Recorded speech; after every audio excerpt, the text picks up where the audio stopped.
사랑이 없으면은 질투도 없습니다. 오늘 본문에서 하나님께서는 여기서 질투하는 하나님으로 표현이 되고 있습니다. 2절 만군의 여호와가 이같이 말하노라. 내가 시온을 위하여 크게 질투하며 그를 위하여 크게 분노함으로 질투하노라. 이스라엘 백성의 우상 숭배와 그로 인한 그 패망은 그들이 헛된 이방의 우상 숭배 또 자기 사랑에 지나쳐서 자기 우상 숭배로 인한 그 결과였습니다.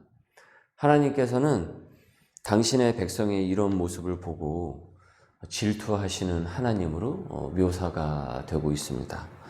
하나님의 질투는 우리를 향한 사랑의 표현입니다. 사랑이 없으면은 질투할 것도 없겠죠. 우리를 사랑하시질 않으면은 우리가 우상 숭배를 하던 그 우상 숭배로 인해 어떤 결과를 맞이하면서 진흙탕에 뒹굴던 말던 전혀 하나님께서는 상관하지 않으실 것입니다. 우리에 대한 애정과 사랑이 전혀 없으니까요. 그 헛된 사랑으로 상처와 패망이 와도 상관치 않으실 것입니다. 하지만 사랑하시기에 당신의 백성들의 이런 행태를 크게 질투한다라고 말씀하고 있습니다. 사랑하는 백성이 우상 숭배의 죄로 치닫는 것을 더 이상 두고 볼 수 없으시기 때문에 고난을 주시고 회초리라도 들어서 그들을 돌이키게 하시려고 하는 겁니다. 그래서 고난에는 우리가 하나님의 거룩한 사랑이 있다라고 우리가 나누는 것이죠. 고난이 없으면은 내가 사랑하는 세상 사랑, 내가 열망하는 것, 그것이 사람이 되기도 하고요, 물질이 되기도 합니다. 여하튼 그것이 최고인 줄 알고 그것을 열렬히 사랑하다가 결국 우리의 얼마 되지도 않는 그 생을 마감하게 됩니다. 헛된 것을 사랑하다가 계속 그것을 짝사랑하다가 그러다가 얼마 되지도 않는 그 인생을 마무리하게 된다는 거죠.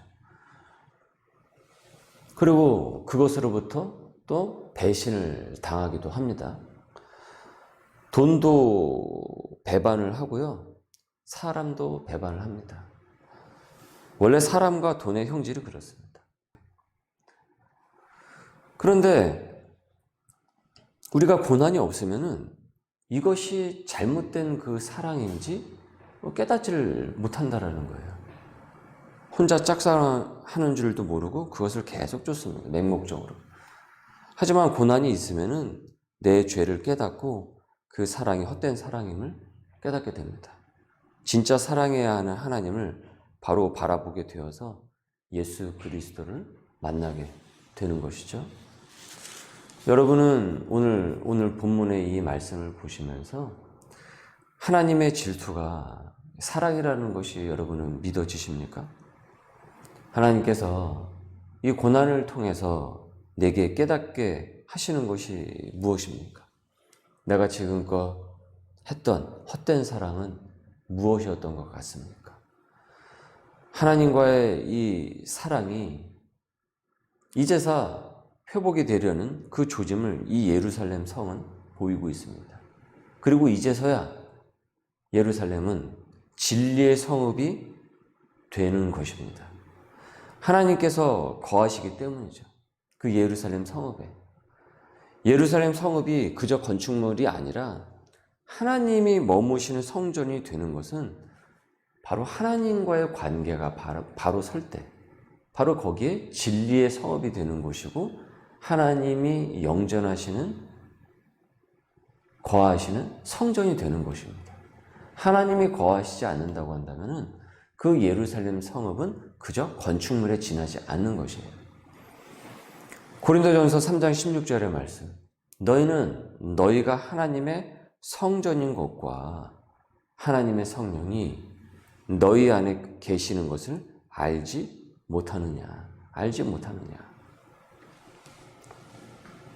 이 말씀은 우리가 하나님과의 관계가 올바르게 형성이 될 때, 즉 부부 사이에 어떤 다른 이성이 있으면 안 되듯이 하나님과 나와의 그 관계가 그렇게 순전해야 되는 것입니다.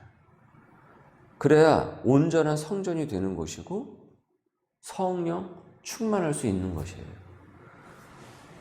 이 성령 충만이 있어야지만 우리가 마귀와의 싸움에서도 지지 않고 우리가 이기게 되는 것이에요. 거기에 눌리질 않고. 그래서 성령 충만은 결국은 하나님 사랑 충만이라고 할 수가 있습니다. 성령 충만을 여러분 어렵게 생각하지 마십시오. 하나님의 사랑이 내 안에 충만하게 되면은 그것이 성령 충만인 겁니다. 말씀을 여러분 자주 읽고 듣고 상고하고 기도하면서 하나님의 사랑을 되새기십시오. 그리고 불필요한 것들을 보지 마시고 불필요한 것들을 찾아 나서서 겪지를 마십시오. 그러면 우리는 성령 충만하면서 이 땅 가운데서 능히 이기는 백성으로 살아나갈 수 있습니다.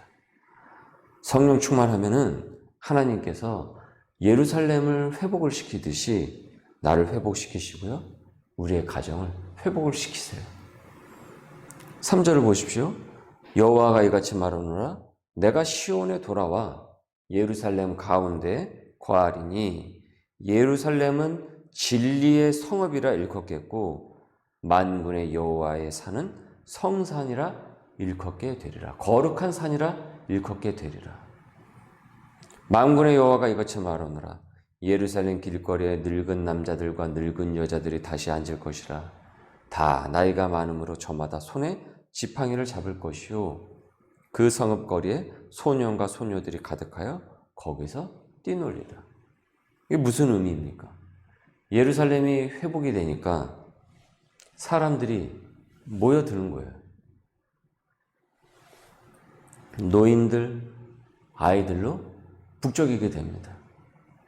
옛세대, 구세대, 신세대들이 그 한 마을 안에서 서로 북적이게 돼요.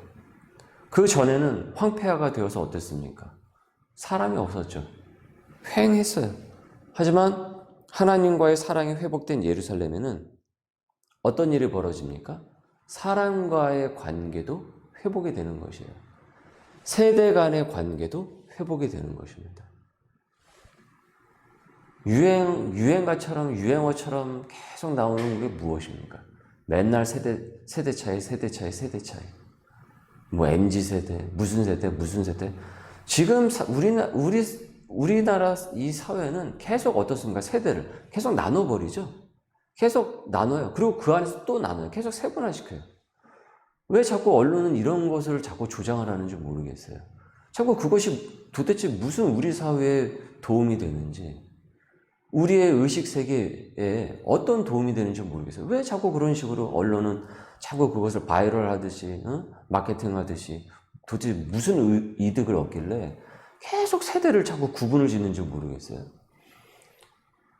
여러분 말씀을 한번 보십시오. 우리가 성경을 통해서 세대 구분이 있습니까? 없습니다. 우리는 한 그리스도 안에서 한 가족이라고 항상 말씀을 하고 있지, 그 안에서 무슨 여기 세대 나눈 적이 언제 있습니까? 예루살렘이 회복이 되니까 노인 세대와 아이 세대가 어때요? 그 한 마을에서 지팡이를 짚는 노인들과 막 거기서 뛰놀고 있는 그 어린아이들이 그 성읍에서 사람들이 함께 같이 하나님 안에서 마을을 형성한다라는 거예요. 하나님의 그 사랑이 회복이 되니까 어떻습니까? 세대 간의 그 갈등조차도 어떻게 돼요? 회복이 되고 있는 것이죠. 하나님의 사랑이 회복이 되니까 사람 사이에 이웃 사랑도 회복이 되더라는 거예요. 하나님과의 사랑이 꼬이면요, 사람과의 사랑도요 꼬이게 되어 있습니다. 하나님과의 관계가 꼬이면 사람과의 가족 간의 구성원 간의 관계도 꼬이게 되어 있습니다. 부모 자식 간에도 마찬가지예요. 자식 사랑 하지만은 여러분, 하나님 사랑이 온전하지 않으면은 엇나간 방식으로 자식 사랑이 돼가지고 오히려 자식에게 상처를 주고요. 잘못된 양육을 하게 됩니다. 나중에 자식에게 원망됐습니다. 그걸 우리가 깨달아야 됩니다. 그래서 사랑은 질서가 있어야 됩니다. 질서가 있어야 됩니다. 예수님이 말씀하셨죠. 가장 먼저는 내 하나님을 너의 마음과 목숨과 뜻과 힘을 다해서 사랑하고 그 다음에 내 이웃을 너의 몸처럼 사랑하라. 너의 몸처럼 사랑하라. 여러분, 이것이 먼저여야 됩니다. 이 순서가 엉키니까 다른 관계들도 엉키게 되는 것이에요. 이전에 유다 백성들은 이 순서가 엉키니까 결국 그들끼리도 사랑하지 못하고 어땠습니까? 서로 공격을 하고 민심이 흉흉하고 이기적이고 개인주의적이죠. 압제하고 어떻게 하면 저 사람에게서 하나라도 더 베껴 먹을까? 이것이 그들 가운데 형성되어 있는 사람과 사람을 바라보게 되는 그들이 갖고 있는 사고방식이었다는 거예요.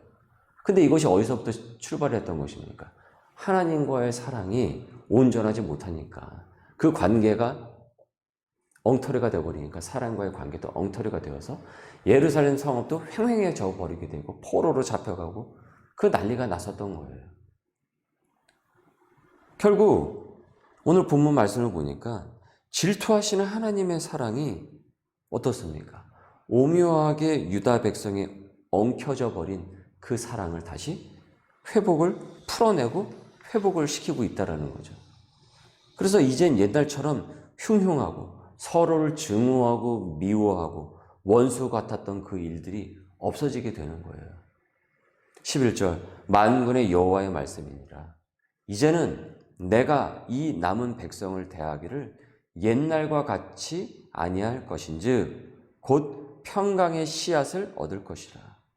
포도나무가 열매를 맺으며 땅이 산물을 내며 하늘은 이슬을 내리니 내가 이 남은 백성으로 이 모든 것을 누리게 하리라.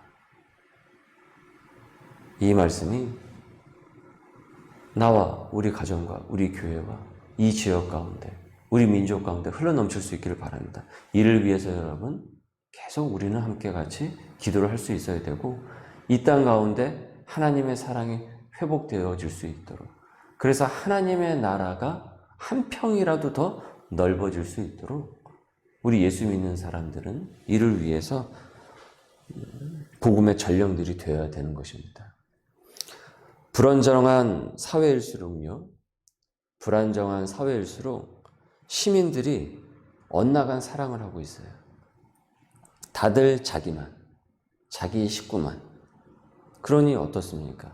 이기주의가 팽배하게 되고 자기를 위해서 남을 짓밟는 일, 범죄하는 것도 서슴지 않게 되는 것이죠. 이전에 예루살렘이 그랬다라는 거예요. 이 스가랴서를 통해서 보듯이. 그런데 결국 이것이 부메랑이 되어서 누구에게 옵니까? 나에게로 오는 겁니다. 나에게로 오는 거예요. 우리 대한민국의 가정들이 여러분 다 불안하다고 생각을 해보십시오. 다 불안한 가정들이에요. 그러면 결국 가정이 모여서 무엇이 되는 것입니까? 사회가 되는 것 아니겠습니까? 근데 가정에서의 그 엇나간 사랑들이 그 불안정한 그것들이 그 군집체가 모이면 결국은 어떻습니까? 이 사회 전체가 불안해지게 되는 것이겠죠? 그럼 결국 그 위협은 어디로 오겠습니까? 나에게 올 수밖에 없는 거예요.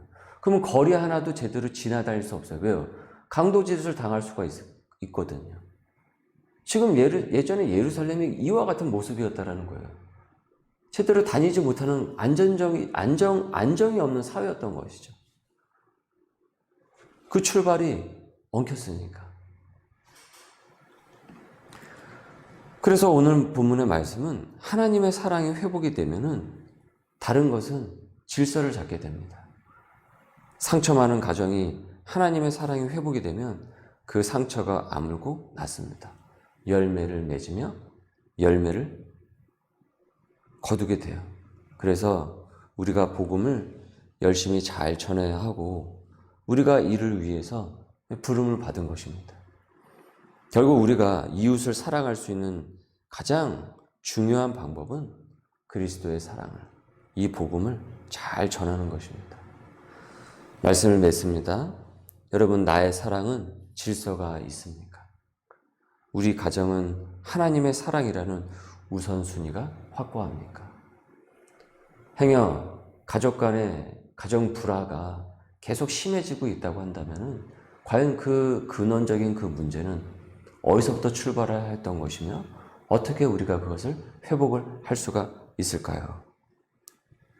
엉켜있는 부분은 무엇인지, 어떻게 우리가 풀어가야 하는지 오늘 말씀은 우리에게 또 하나님의 이 스가랴서 말씀을 통해서 다시금 되돌아보게 하고 있습니다.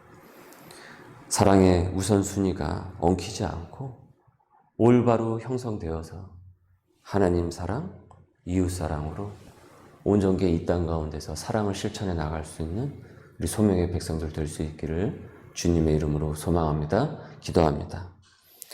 주님, 나를 사랑하시고 때로 고난을 통해서 돌이키게 하심을 깨닫게 하시니 감사드립니다. 만일 그렇지 않으면 세상에서 잘못 배운 엉터리 사랑을 하면서 삶을 낭비하였을 것입니다. 진리의 말씀과 공의로 다스리시는 주님과 늘 함께 거하면서 바른 성경적 사랑을 하게 하여 주옵소서.